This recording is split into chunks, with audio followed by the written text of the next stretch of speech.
एक बार दुर्वासा मुनि ठाकुर जी से क्षीर सागर से मिलने के लिए गए।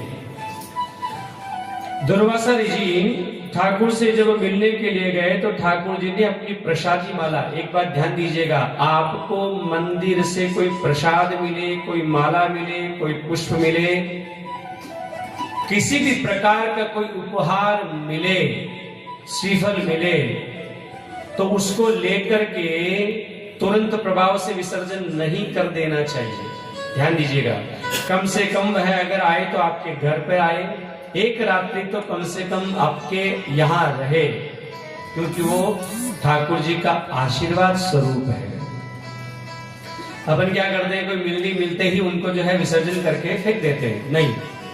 इस प्रसंग से ये सीख लीजिए, ठाकुर जी ने दुर्वासा ऋषि को अपनी प्रसादी माला दी, माला उतार के दी, धारण करी।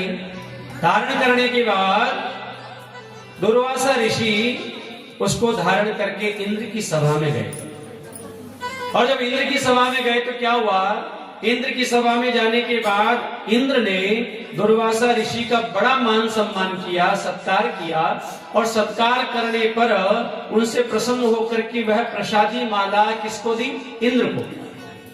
जब इंद्र को दी तो इंद्र को देने के बाद उस इंद्र ने उस प्रसादी माला का मान नहीं रखा, और मान नहीं रखने पर उसको ऐरावत हाथी को पहना दी।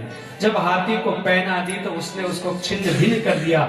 जब छिन्न भिन्न के सामने किया, जब उनके सामने ही प्रसादी माला का अपमान होते हुए देखा तो दुर्वासा ऋषि ने इंद्र को श्राप दे दिया कि मैंने ठाकुर जी की प्रसादी माला तुझको दी और तूने इसका अपमान कर दिया। आज से जा तू श्रीहीन हो जाएगा, तू अपने राज्य से पद भ्रष्ट हो जाएगा। जब